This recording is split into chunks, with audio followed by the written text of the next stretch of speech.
One question that I've recently been asked is how would a hospital defend itself if my baby has a brain injury that has led to a subsequent CP or cerebral palsy diagnosis? If this is something that you are wondering about too, let's take some time tonight and let's talk about this. Now, for anyone new here, welcome. Since this app has recently come back online, I have seen a lot of new visitors asking me questions, and I want to take this moment to touch on some key points that I have covered before, especially for those who are navigating what's happening after a diagnosis like HIE or a subsequent CP diagnosis for their baby. So first, let's take some time and let's briefly explain what is HIE.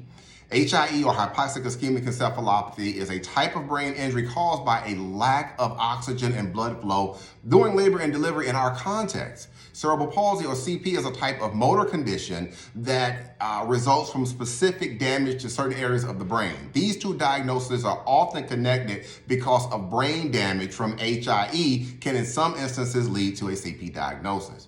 Now, when it comes to holding the hospital accountable, you might wonder what defenses would the hospital use in a situation like this. Hospitals have strategies, and understanding them is key moving forward. One of the common defenses that they'll claim is that the injury happened earlier in pregnancy, long before you even got to the hospital. They might point to things like an infection or issues with your placenta or other types of complications. But here's the thing. Certain pieces of evidence can counter this. So for example, if your baby has a normal head circumference for their gestational age and a healthy fetal growth, all of these things can kind of help to show that the injury likely happened closer to delivery. Another defense that hospitals will use is they'll say that the injury was unavoidable. In other words, they'll argue that they did everything that they could, but they just couldn't prevent what happened. And while these things, they might seem like strong arguments, what I have found in certain cases is that when we take a look closer at everything and we look at around the labor and delivery records, they might tell a different story. Were there delays in responding to an abnormal heart rate pattern? Was a cesarean delivery, was it performed in time? These types of questions can shift the narrative in certain sets of circumstances. And finally, hospitals will sometimes argue that the CP wasn't caused by the HIE event at all. They might say that it was some type of genetic issue or some other type of neonatal complication that led to this.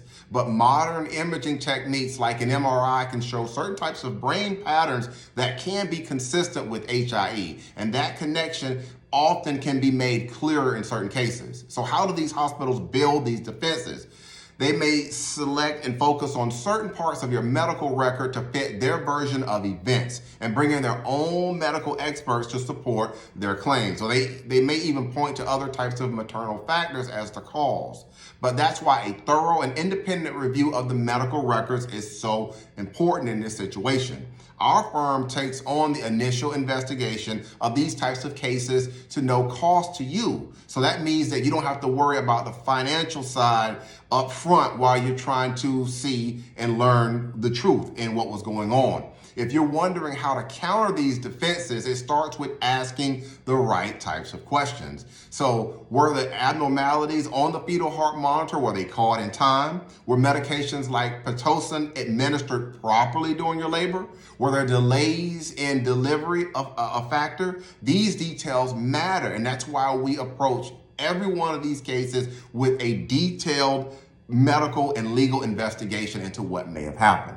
So if your baby was diagnosed with a CP, after an HIE injury, and you're asking questions about how the hospital might defend itself, I hope that this video can give you a clearer picture of some of the crucial and critical issues that are going to come up with something like this.